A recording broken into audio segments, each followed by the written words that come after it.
from beyond time, from beyond the outer limits of your imagination, and he's ready to blow your mind.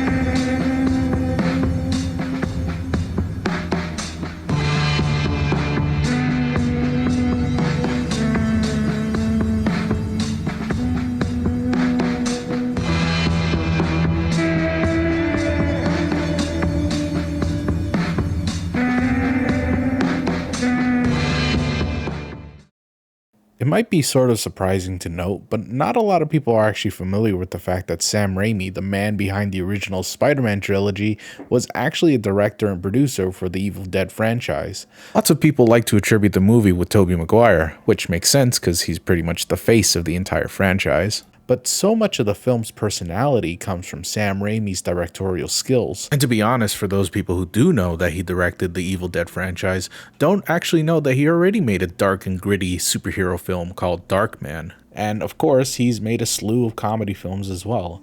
This is what makes Sam Raimi a pretty interesting director, because he has both an eye for comedy as well as dark and gritty tones.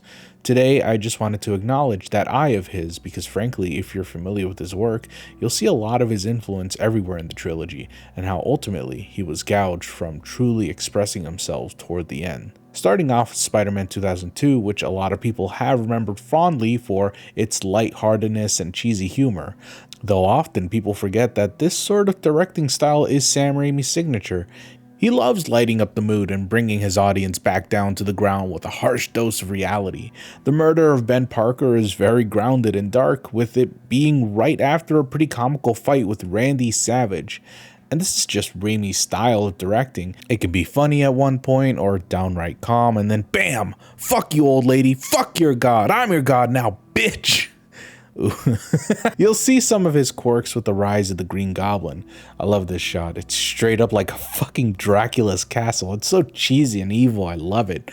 Norman Osborn opens his eyes and starts attacking his colleague like a fucking madman. Something ripped straight out of a 70s grindhouse flick. Jesus, look at him like a fucking animal. The rest of the film explores an interesting side of him that you don't often see in superhero films even now, and that's the mental anguish he faces as his personality begins to split from Norman to the Green Goblin, which he's been unaware of the whole time. And of course, this is when we see the Green Goblin for the first time, which Willem Dafoe plays spectacularly. You can tell he's having fun. Hello, my dear. But then, of course, Sam Raimi's own dark tastes take over in the screen as we see the Green Goblin literally kill people right in front of the camera. You know what I'm talking about. The fucking grenade scene.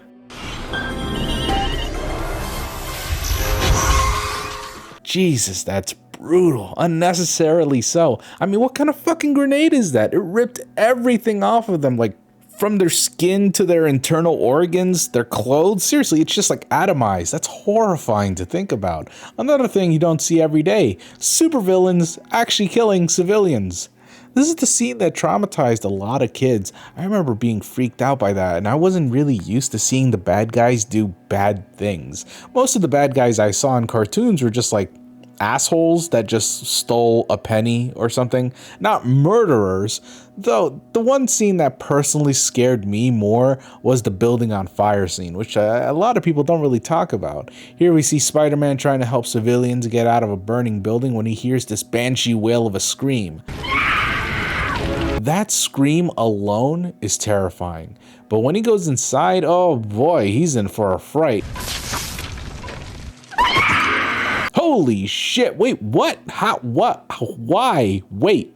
Huh? It's confusing to think now, because like, okay, did the Green Goblin just set up a random house to be on fire so he can attract Spider-Man? Like, how did he know he might see it that day? Is it just like a spur of the moment kind of thing? Sure, okay, I can believe that. He's insane, why not? So his thinking is a little illogical, but how did he scream like that? Why is he wearing a robe? I don't know. The Goblin's crazy, but I fucking love it either way. The whole scene is shot really eerily too. There's no sound other than the burning wood. The woman's voice is just on loop, making it kind of spooky.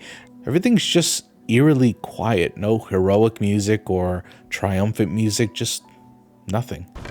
That is, of course, a silent build-up to the jump scare right here, which is loud and oppressive. It's really well done. Moving on to the second film, however, the dark tones aren't as notable here as is with previous ones. It seemed like there was more of an emphasis on action and drama than darker tones. That's not to say that there weren't any campy dark moments, one of which I don't see a lot of people bring up is Rosie's death. When Doc Ock starts his first experiment involving that sun black hole thing, all the glass in the building just breaks and starts heading towards the sun, and one shattered fragment, a rather large and pointy fragment, heads towards her in slow motion as she screams for her life. And you'd think, this being a superhero flick, Spider-Man would do his thing and yank the glass and save her last second, right? Nope.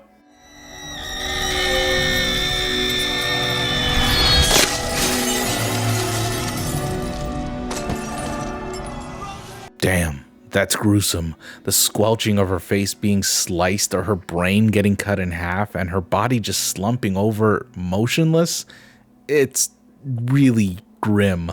But that adds a sort of realism to these movies, because frankly, you can't always save everyone, even if you're a superhero. But the best scene of this movie, and by far the entire trilogy, was Doc Ock's awakening. Seriously, words can't do this justice. It's just an absolute beauty of a scene. Please, if you haven't watched it, go watch it now. It's absolutely worth it. The way it's shot is like a crazed horror fanatic's dream, and it looks like it was cut straight out of an 80s B film, with all the cutaway shots and dramatic zoom-ins, the chainsaw, which is a not so subtle homage to the Evil Dead series, the horror of these doctors getting killed on screen and off screen as well. It's just immaculate and terrifying. The usage of CG is also sparingly done, usually just on the tentacles itself. Most of what you see is real people hanging on wires and reacting to the tentacles springing up on them. It makes the whole scene seem real, make it grounded, making it a lot more gruesome as it's tied to reality, and it doesn't depend on a lot of visual effects, just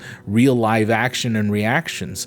If this were any other film, this would be at the start and would probably be the origin story of a slasher villain, but instead it's tied to Spider-Man, which ain't so bad either. Now, of course, we move to Spider-Man 3, and this is when I think Sam Raimi was just depleted of his own creativity, of no volition of his own, mind you. I have a feeling that since the last two movies were such big hits, producers felt more inclined to step on Raimi's project more and more. The first film really did feel like Raimi had more control than the other sequels, while this one felt like he had to be pulled back a bit as not to upset the little kids who are now obsessed with Spider-Man all over again. We're gonna be scraping here, but there are a few good scenes and deleted content that might surprise you, but first, let's take a quick break. Don't touch that dial. We'll be right back.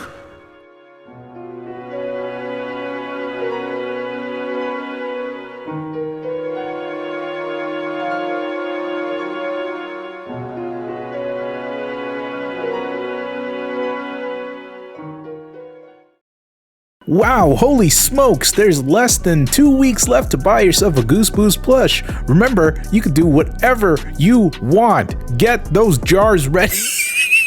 Am I gonna get in trouble for saying that? Well, whatever the reason may be, make sure to just get yourself a plush today. The links are in the description at makeship.com. Oh man, I'm gonna get in trouble. So, Spider-Man 3. Often debated as the weaker of Raimi's trilogy, and yeah, it's really not the best. For me personally, I remember it being the first time I was bored during a Spider-Man film. Just a lot of talking and like, I don't know. Didn't we already do this in Spider-Man 2? Like, come on, just show me the black little alien thing. I want to see that goofy little motherfucker. Well, as goofy as this version was, it wasn't always meant to be that way. So there's this guy on Twitter called William D1123 who compiled a ton of the cut content removed from Raimi's original cut. There's a massive thread on it over on Twitter, and I'll try to remember to put the link in the description, but going through it, it seems like there was over an hour, close to an hour and a half worth of content that was ultimately axed in the cutting room floor. Now, holy shit, an hour and a half? Jesus. Most director cuts or extended cuts usually add about closer to a half an hour, maybe even just 15 minutes worth of content, but fuck, the amount of things they had to pull back on could have been a movie all on its own. To summarize, most of the cuts actually had to do with the symbiote and the Sandman themselves, which is tragic. I remember not being very interested in either of them. The symbiote was supposed to be more fleshed out and actually act like its own entity, or at least that's what we could probably gather from the little information we have here and there. Instead, the symbiote was just a suit, both for Spider-Man and Venom. It never really became its own character like in the comics. Instead, it's represented as like an alien goopy thing, but nothing more than that. As for the Sandman, he was supposed to be explored more as we eventually got to see his family, a cut character named Dr. Wallace who was supposed to help cure Flint Marco's daughter of her disease, but when he fails to do so, Sandman begins to stalk and threaten him. Wallace actually becomes a pretty sizable role as he identifies who the Sandman is to the authorities, and he actually gets to visit the Sandman's family. It's a shame, as I feel like that, as well as the symbiote's characteristics, would have been an added dimension these two desperately needed in the third film. There's also mention of Peter Parker and Harry Osborn dealing with their own mental anguish, as Peter has to fight off the symbiote's influence and Harry has to fight off hallucinations of his own father. This version would have delved deeper into the inner struggles these two characters have, and it's a shame it was cut because the themes of all these movies have always been inner turmoil. Each villain and Spider-Man has always shared that, and it sucks to see that get thrown away. For one reason or another, many of these scenes were shot and fully edited, but ultimately scrapped. Most likely it had to do with the runtime of the film, but sometimes when you work for Hollywood, outside influencers can make it so that your own vision is often left unseen, for better or for worse. About one last scene, one that I personally thought would have been really cool if it ultimately had finished, and that's Venom's death scene. Yeah, it was supposed to be really fucking brutal, like horrifically so. I actually completely forgot that Eddie ended up dying in such a violent way in the first place, so I guess they kept some of the grimness there. But trust me, what was supposed to happen was a lot more gruesome. So, similar to the original ending that we did end up getting, where Spider-Man utilized the sounds the poles made to paralyze Venom, Spider-Man in this version, as he's pulling out Eddie, reveals that Eddie has had his skin degloved by the symbiote. He's literally nothing but bones. The symbiote was also supposed to have a final battle with Spider-Man, but Spider-Man ended up killing it with some more poles that he was able to pull down. I think the concept of the symbiote literally eating its host alive definitely would have made it more like a parasite as the film wanted to portray, but I can see why this was cut. It's just simply too violent. Sure, killing a ton of people on screen by removing all their flesh is fine, but I think they got away with that because it was so goofy looking, and also because it was the first film and they didn't really have much to lose. This, however, must have been way more shocking to see because, hell, I don't know, censors can be weird. At any rate, I highly recommend checking out the thread.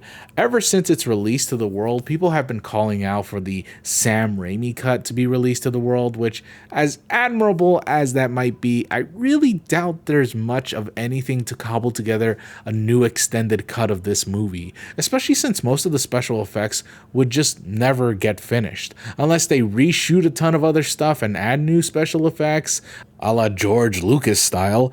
It is what it is, and all we can do is just be left to wonder if it was for the best.